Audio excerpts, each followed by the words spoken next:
Welcome to today's lesson. We're going to be talking about diffusive clearance on dialysis. As you know, there are two types of clearances. There's convective clearance and there's diffusive clearance.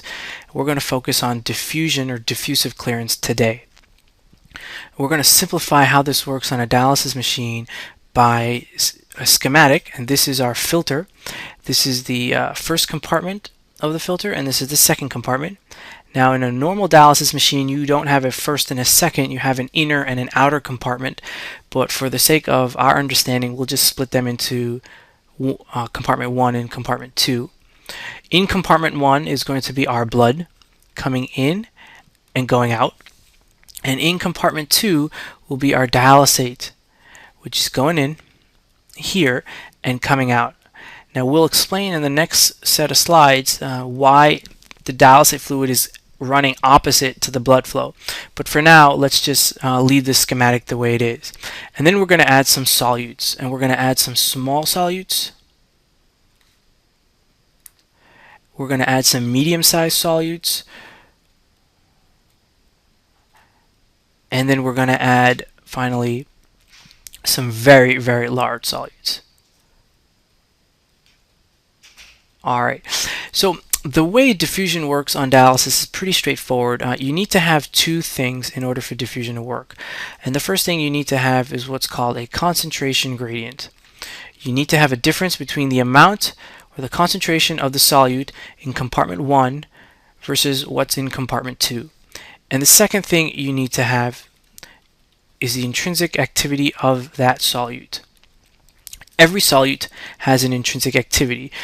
The most simplest definition of intrinsic activity is how likely a solute is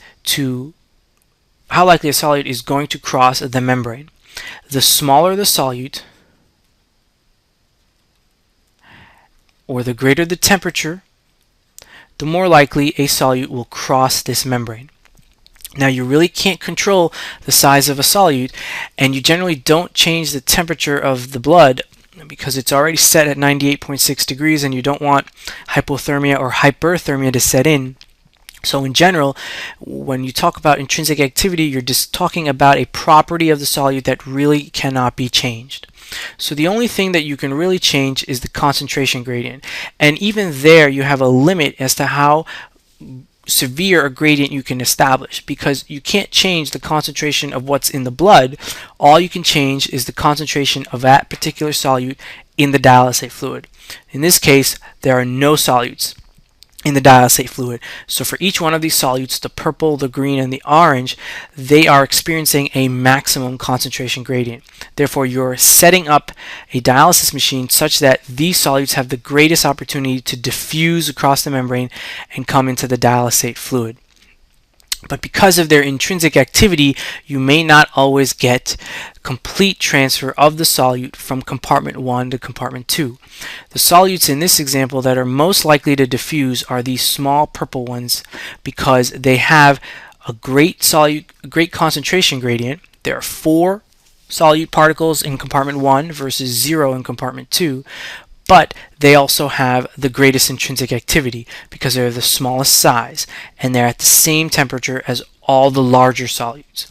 So these 4 solutes will most likely come across into compartment 2 and then be expelled out of the patient. The next set of solutes that have the second highest likelihood of diffusing across are the green ones. And that's because they're medium size, so they have a great lower intrinsic activity. Remember, greater the size, the lower the intrinsic activity. And they do have a concentration gradient, but not as steep as the smaller particles.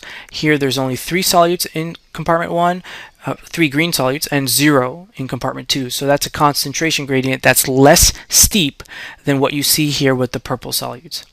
And finally, the solutes that have the least likelihood of coming across are the orange solutes. Even though they have a great concentration gradient equal to these medium-sized solutes and just barely less severe or less steep than the small particles, the purple particles, their intrinsic activity is very low because their size is very large. So you'll get very little coming across the membrane and being diffused into the dialysate. So that's really how diffusion works. It's based on concentration gradient, which you can control up to a degree by what you put into the dialysate fluid, and it's controlled by intrinsic activity, which for the most part you don't have control over. So diffusion is a really good way of clearing particles that are small in size and of high concentration gradient.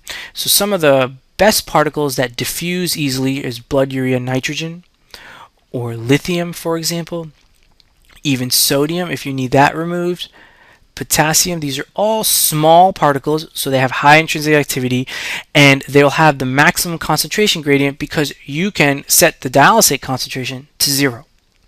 So these are some of the best solutes that you can eliminate through diffusion. Now let's go to the next slide and figure out why dialysate flow has to run counter to blood flow. Why can't they run in the same direction? So here we're going to have a filter, and this time we're going to stand the filter on its head, and we're going to have the same division.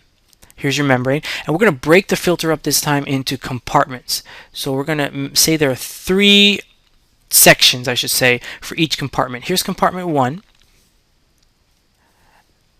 right here, and here's compartment 2, and we're going to have another filter here in which we're going to use a different example. Here's our membrane. Here's compartment 1 and 2, and this filter is also separated into 3 sections. And the only difference between these 2 filters is that dialysate and blood flow will be in opposite directions. So in this case, we're going to have blood going this way, and we're also going to have dialysate flowing in the same direction. But in this case, we're going to have dialysate flowing in opposite directions to the blood flow. So we've got a scenario here, scenario A, and we've got a scenario here, B. And we're going to try to figure out why is it that scenario B, having dialysate and blood flow in the opposite direction, is a better way for diffusive clearance than scenario A. So let's look at scenario A, and let's say that we have a solute, and we're going to say the concentration of that solute is X. At the time that the concentration is X in this particular section of the filter, we'll say that the concentration here is 0. There's nothing. Equilibration will occur throughout the length of the filter such that the concentration of this compound at this point right here is going to be equal to the concentration at this point right here. So the best you could get is X over 2. That's the concentration, and X over 2.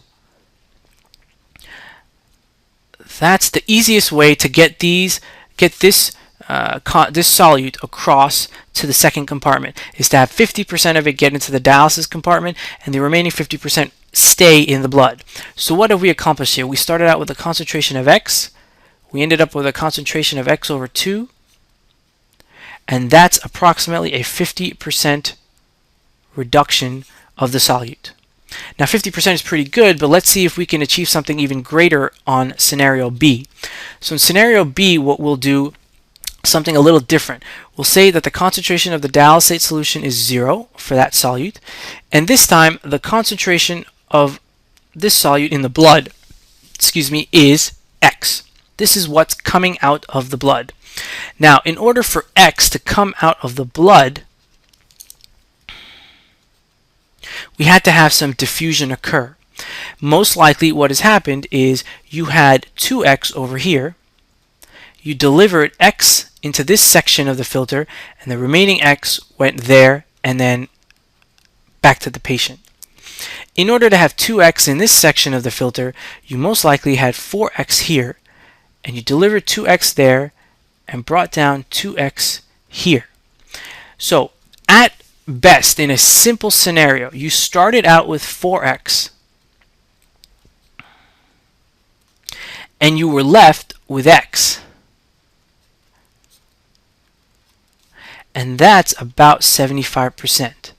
Now this is a very simplistic way of understanding how dialysate flow in the opposite direction of blood flow can increase your clearance. There's some more sophisticated mathematics that go into this, and you can probably see that because you've got x over here and you've got 2x over here, so that's actually 3x. And then you've got to re-equilibrate your 4x and your 3x. Very, very complicated. You don't need to go into that much detail. You just have to see the gist, which is that when dialysate flow and blood flow are in opposite directions, you're going to get more clearance than when they're both in the same direction. And that concludes this lesson. Thank you very much.